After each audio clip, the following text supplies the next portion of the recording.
Alô, comunidade, eu sou Rodrigo Viana e esse é o ICL Urgente, com as principais notícias do Brasil e do mundo nesta sexta-feira de muita notícia internacional, risco de guerra no Oriente Médio, de uma guerra total no Oriente Médio. A gente vem sempre com análise e informação a quente às 5 horas da tarde, sempre com a gente na atualização, a Laura Couto. Boa tarde, Laura. Boa tarde, Rodrigo. Dia quente hoje. Boa tarde para você que está nos assistindo. Vamos lá. Vamos embora. Boa tarde para você que mora nesse país em que o amigo sanfoneiro de Jair Bolsonaro vai cantar e tocar sanfona na cadeia.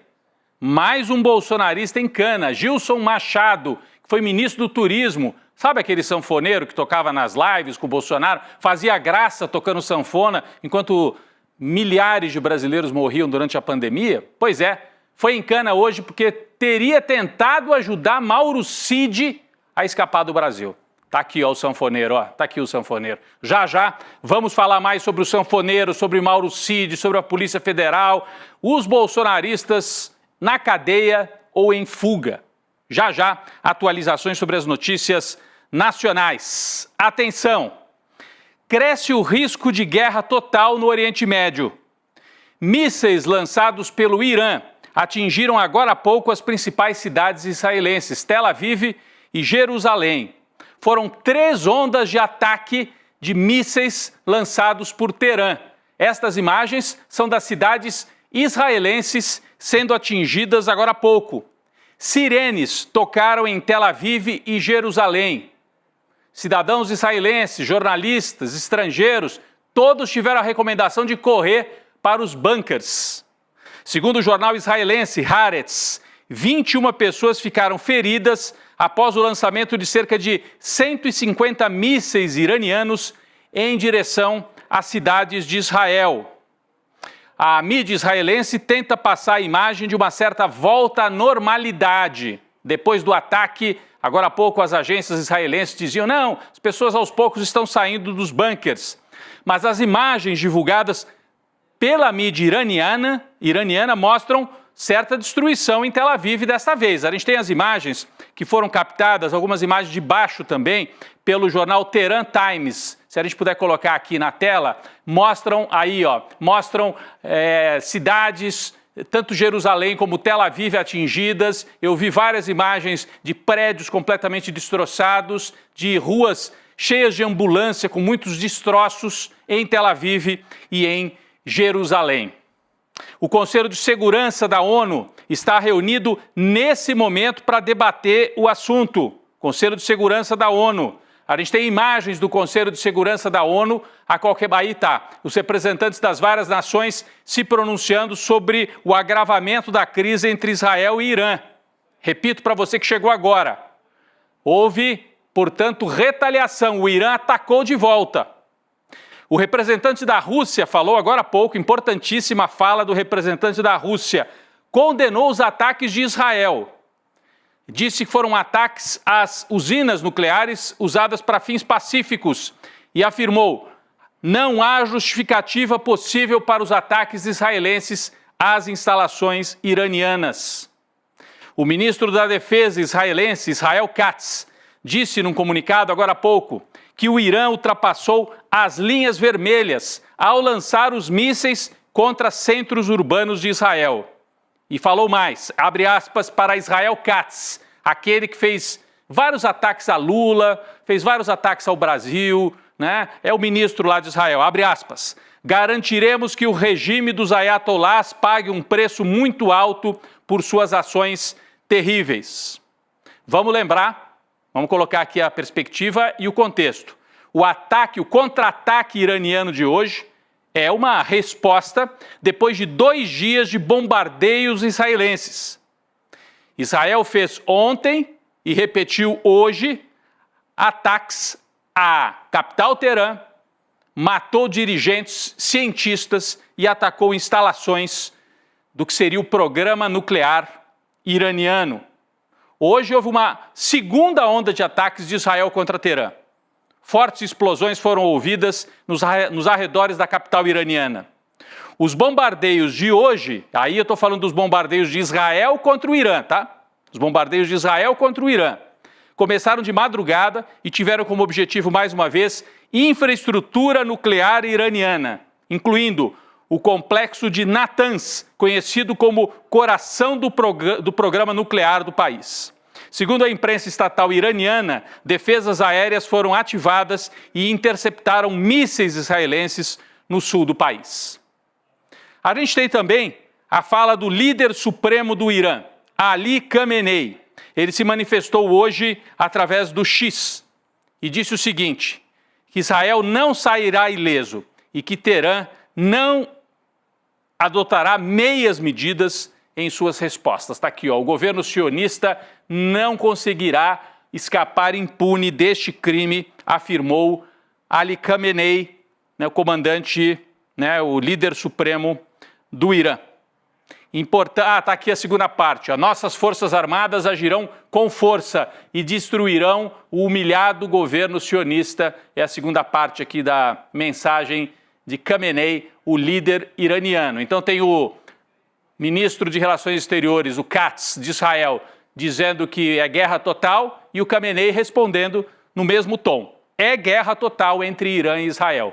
Quando aconteceram os primeiros ataques de Israel contra Gaza e contra o Hezbollah, a gente dizia, o risco é isso virar uma guerra regional diretamente Israel e Irã, sem intermediários. Chegamos nesse ponto. E era o objetivo estratégico de Israel desde o começo. Netanyahu dizia, vou redesenhar o mapa do Oriente Médio, o objetivo é destruir o Irã. Esse é o objetivo. De acordo com a mídia estatal iraniana, os ataques israelenses iniciados ontem mataram 3 importantes lideranças militares do Irã. 3.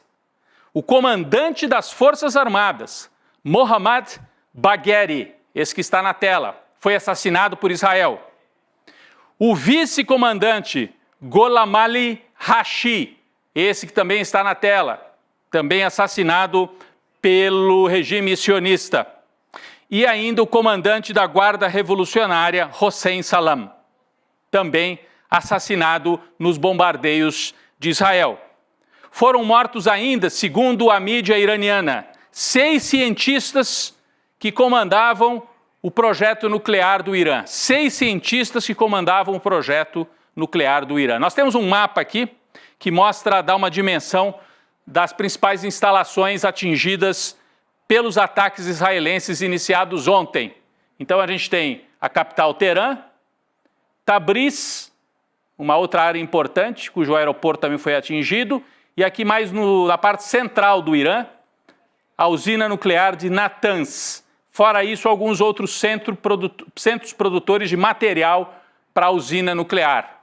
Nós observamos que Israel não faz fronteira com o Irã, né? No meio do caminho tem a Síria, tem o Iraque, mas foram ataques aéreos, tentando destruir a infraestrutura do programa nuclear iraniano.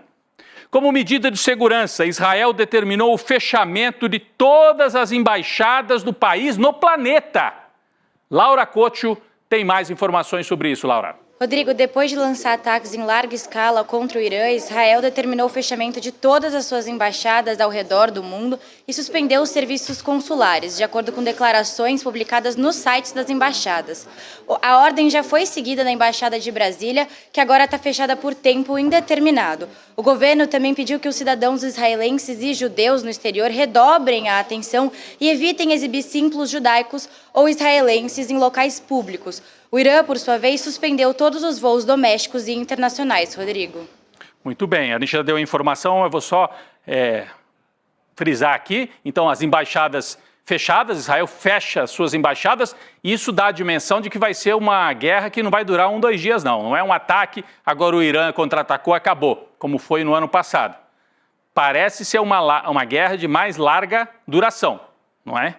É por isso que há a reunião de líderes mundiais agora no Conselho de Segurança da ONU. A gente mostrou agora há pouco as imagens ao vivo. Mostramos as imagens ao vivo lá do Conselho. Temos ainda, olha aí, Conselho de Segurança da ONU nesse momento falando o representante da Rússia. Falando o representante da Rússia nesse momento, Rússia que manifestou apoio, ou pelo menos criticou Israel, colocando-se mais ao lado do Irã nesse momento. Líderes mundiais se dividiram, ali o representante do Irã, hein?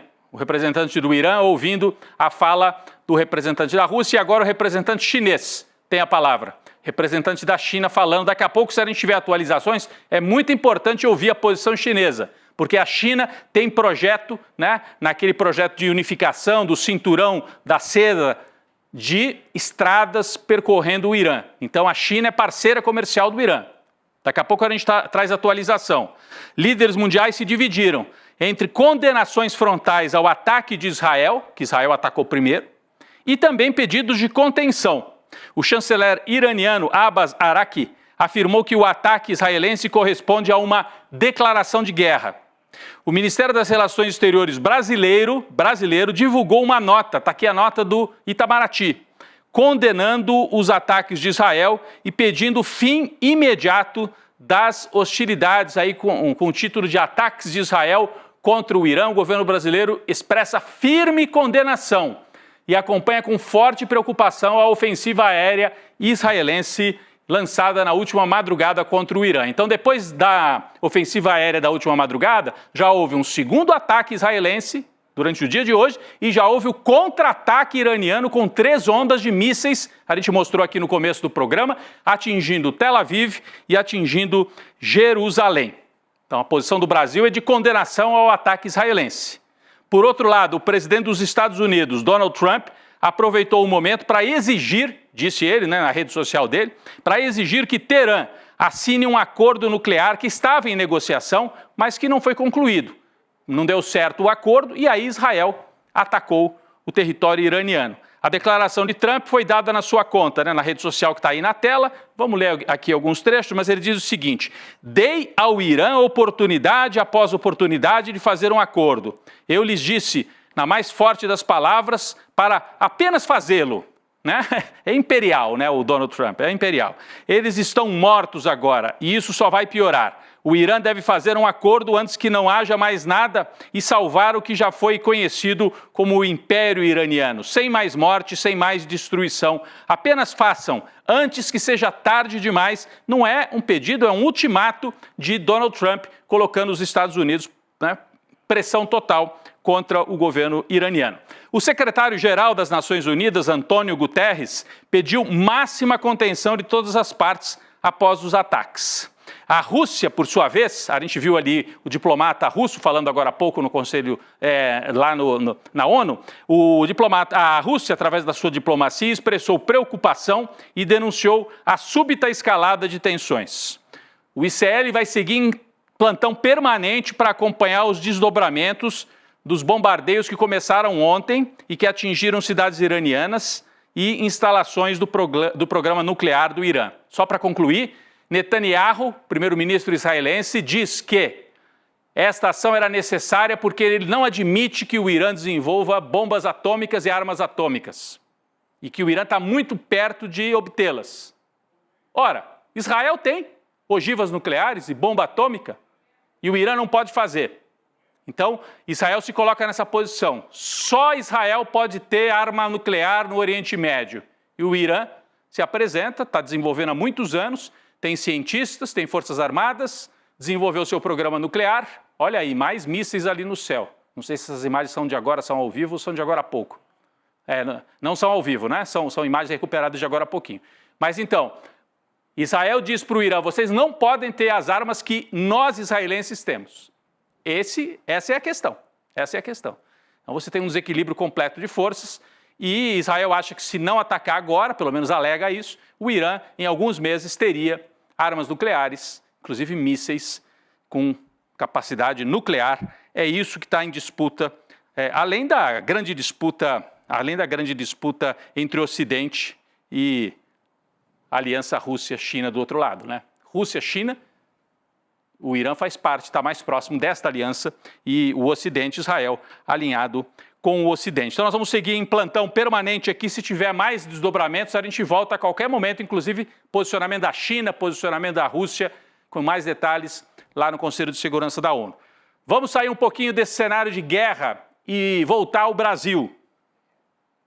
O tenente-coronel Mauro Cid, o delator, deixou a sede da Polícia Federal agora há pouco, por volta de 2h30, 3 horas da tarde, após prestar um depoimento que durou cerca de 3 horas.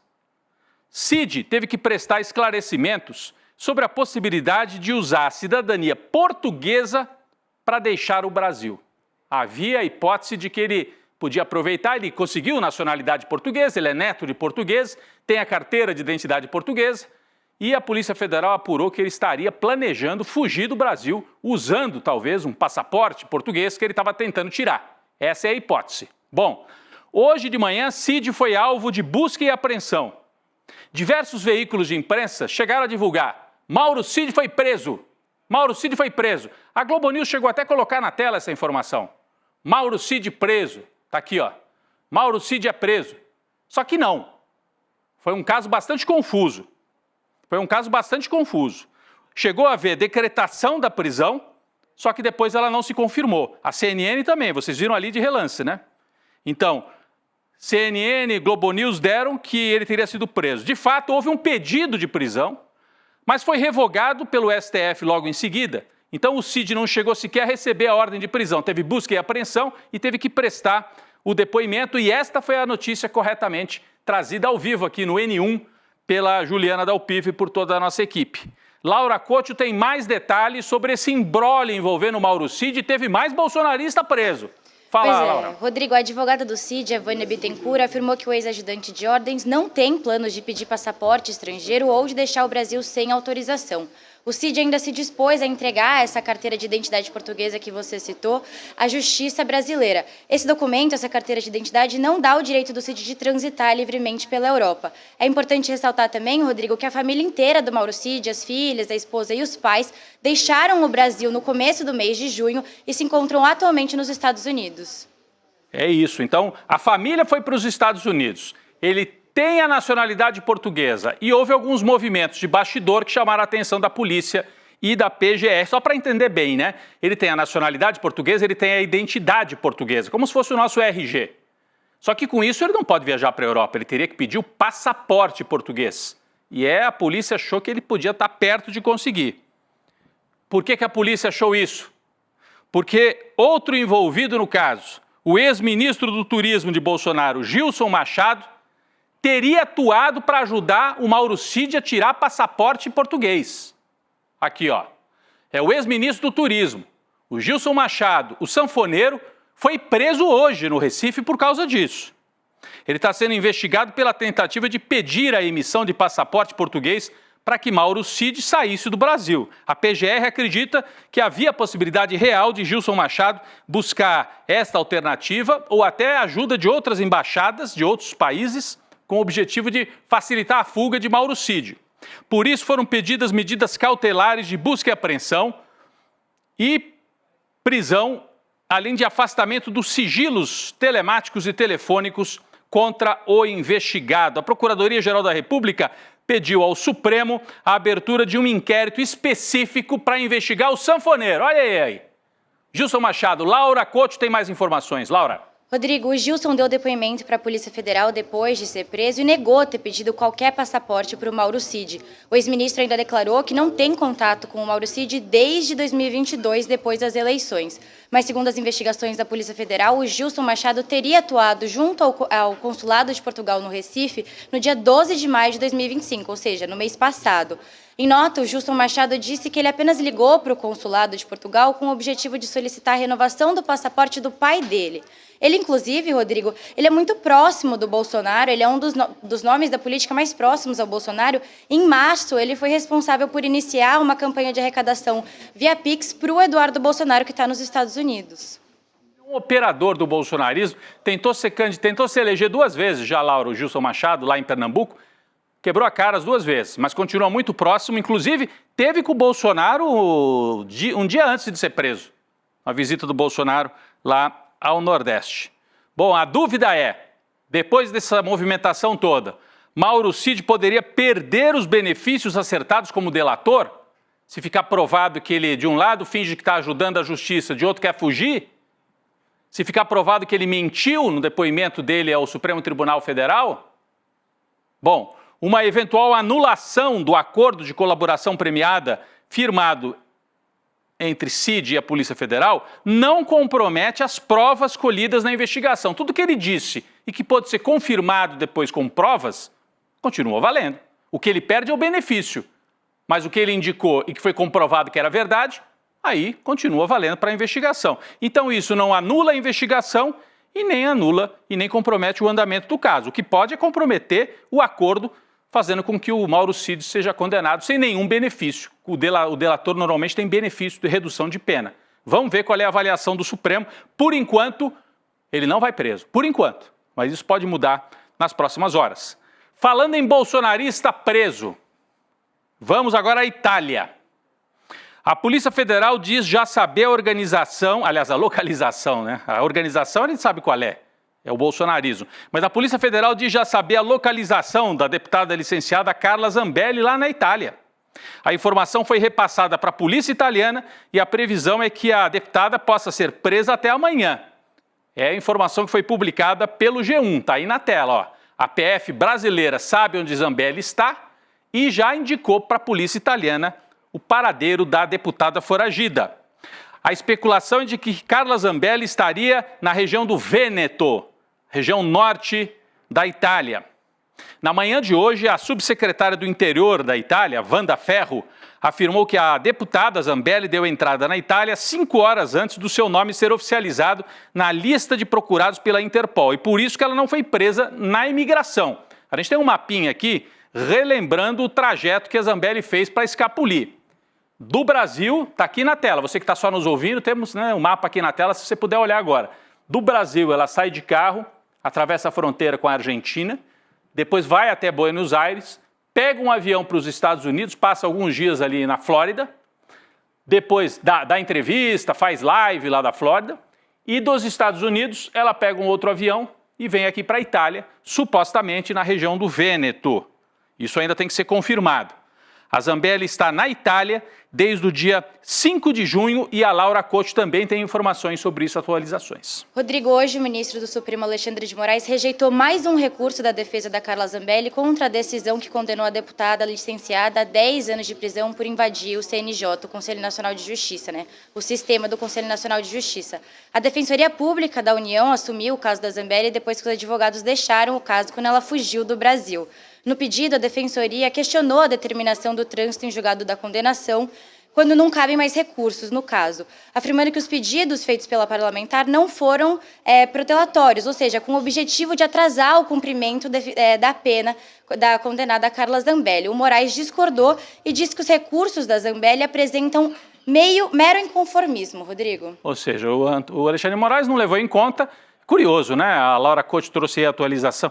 A Carla Zambelli fez tanta lambança que até os advogados vazaram. Ela ficou sem advogado, teve que contar com Defensoria Pública para fazer esse último recurso, que agora passou a régua, não tem mais recurso no Supremo Tribunal Federal.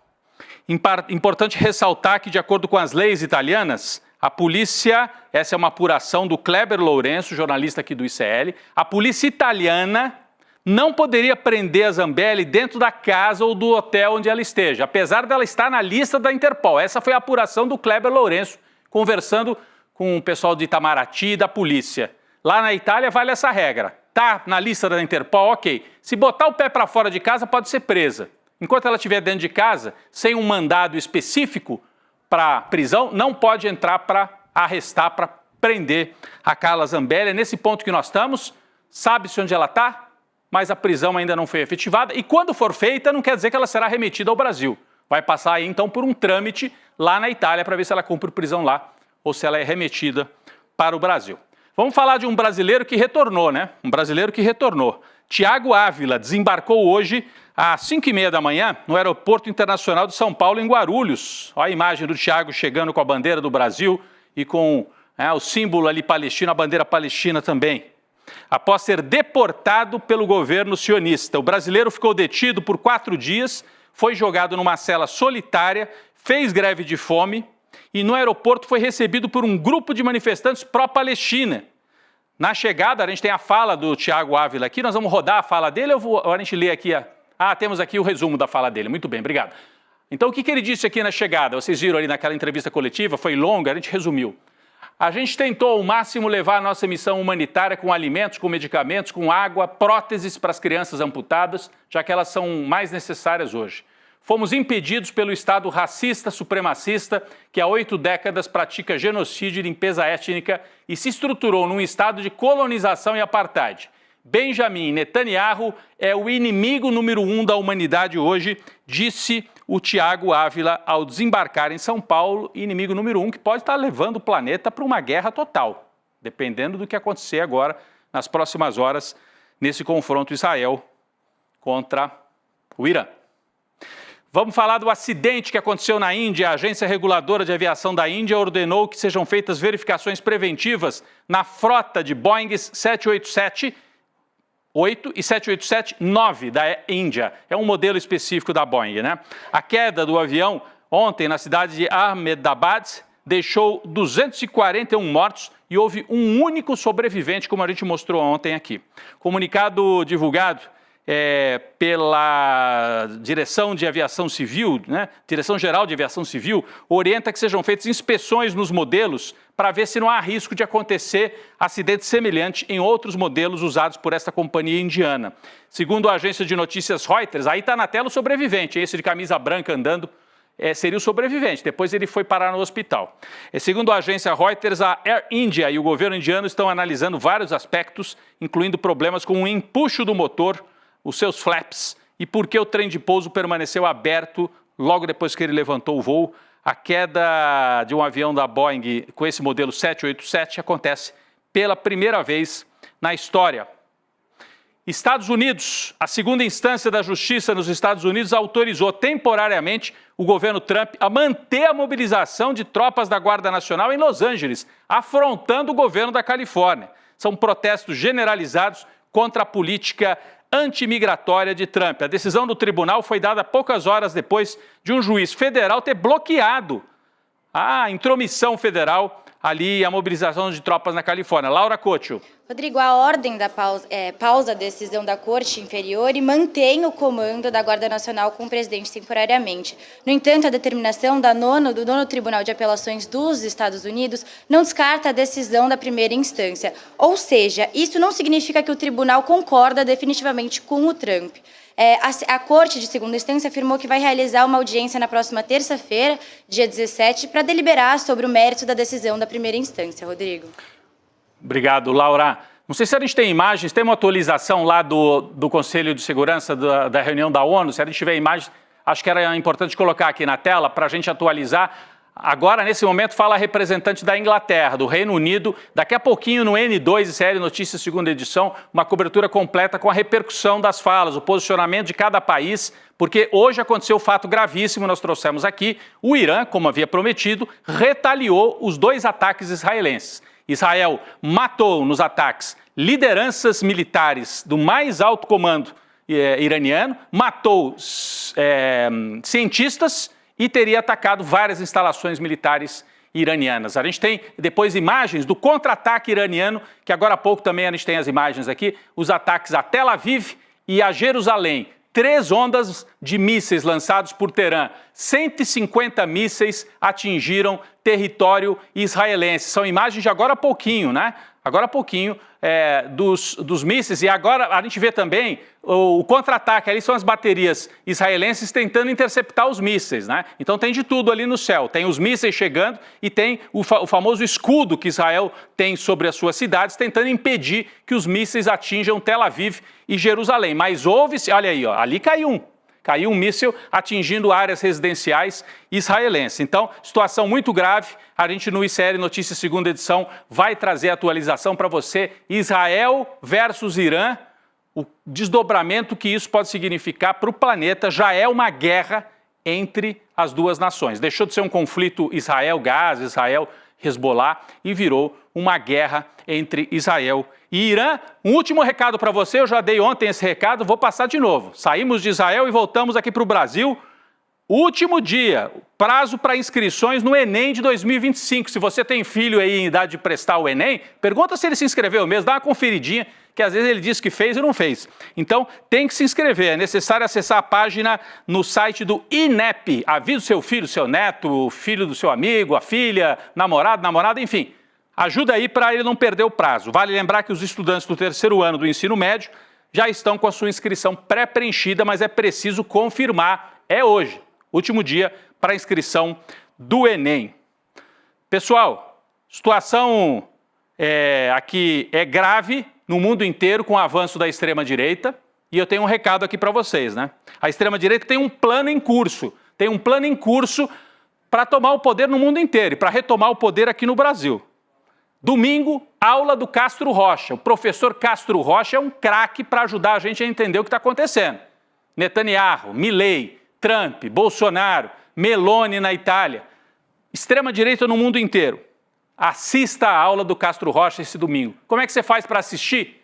Digita, por favor, iclurgente.com.br. iclurgente.com.br ou usa aí o QR Code que está na tela. Vai abrir um campo. Você põe o seu e-mail e a gente te avisa, te lembra no domingo, 8 horas da noite, a Semente do Caos, Castro Rocha ao lado de Eduardo Moreira, numa aula magna sobre o plano da extrema-direita para tomar o poder no mundo e para retomar o poder, inclusive aqui no Brasil. Não perca a Semente do Caos neste domingo. Gente, mais uma semana, o ICL Urgente segue aqui de plantão, né, com essa situação dramática no mundo inteiro. Eu agradeço a Laura Couto, que mais uma vez esteve com a gente ao longo de toda a semana. Obrigado, Laura. Obrigada, Rodrigo. Até segunda. Até segunda, um ótimo fim de semana para você. Daqui a pouquinho, Roberta Garcia, Chico Sá e toda a equipe aqui do N2 com atualização das as últimas notícias sobre a guerra e sobre o caso Mauro Cid e o sanfoneiro. Valeu, gente. Bom fim de semana e fiquem com o N2. A extrema-direita está viva. Eles perderam em 2022, mas avançam mais fortes do que nunca. Porque quem está na guerra nunca se dá por vencido. Enquanto você assiste a este vídeo, as táticas para anistiar golpistas, calar a imprensa e caçar os nossos direitos são arquitetadas em porões escondidos. No dia 15 de junho, às 8 horas da noite, o professor Castro Rocha vai expor a Semente do Caos, plantada pela extrema-direita numa aula magna, gratuita e online. É urgente. Assista e impeça que essa corja tome de vez o Brasil e os brasileiros.